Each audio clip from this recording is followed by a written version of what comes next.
She slid the divorce papers across the kitchen island with a smirk that could cut glass. "You're finished," she sneered. I didn't argue. I didn't blink. I just nodded, signed the bottom corner, and handed the pen back. An hour later, her phone buzzed. A board notification, urgent, encrypted, marked internal ethics violation.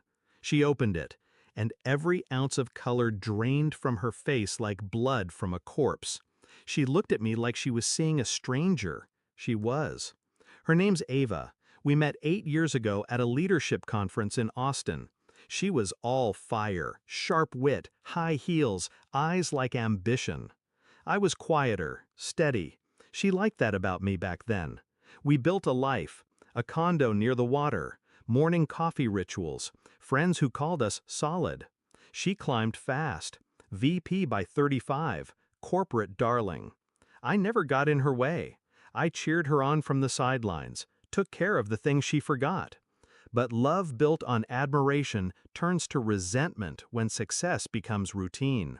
She changed, or maybe she stopped pretending. I noticed it around our 7th anniversary. A name she mentioned twice, Derek from Legal. The tone was too casual, the smile lingered a bit too long. Then came the after-hours meetings, trips she didn't tell me about, locked screens, silence during dinner. And worst of all, absence, even when she was in the room. I didn't jump to conclusions. I gathered details, patterns, voice recordings, screenshots, timestamps, receipts, evidence. When you prepare for war, you don't rush the attack. You study terrain, you track movement, you build leverage. I built quietly.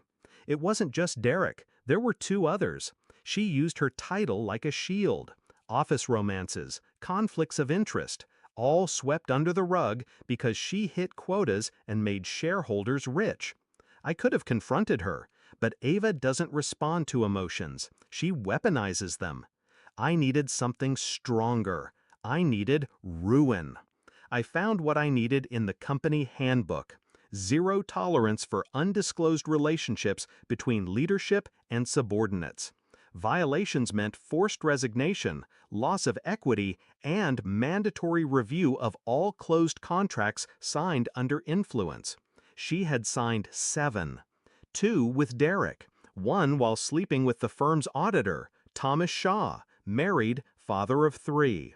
You don't destroy people by yelling, you destroy them by letting truth speak louder. So I compiled a file, not just photos and messages, contracts, audio, dates, company policies highlighted in red, cross-referenced timelines. It was immaculate. It was final.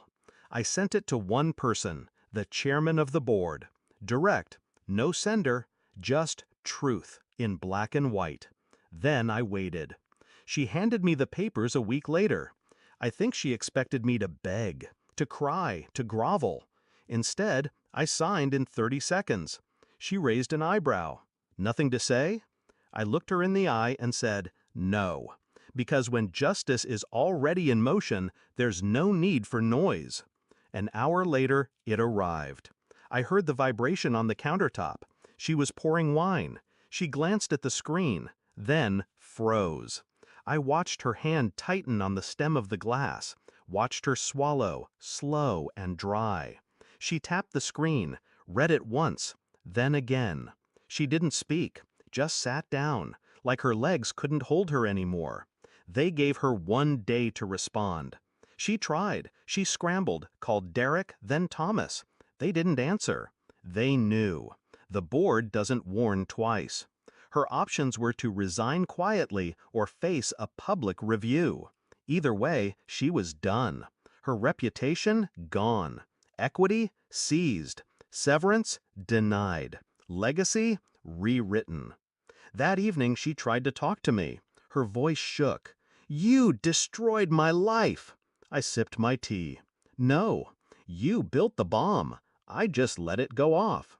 Her lip trembled. "Why didn't you just leave?" "Because you didn't ask for freedom. You asked for my silence. You wanted to walk away clean."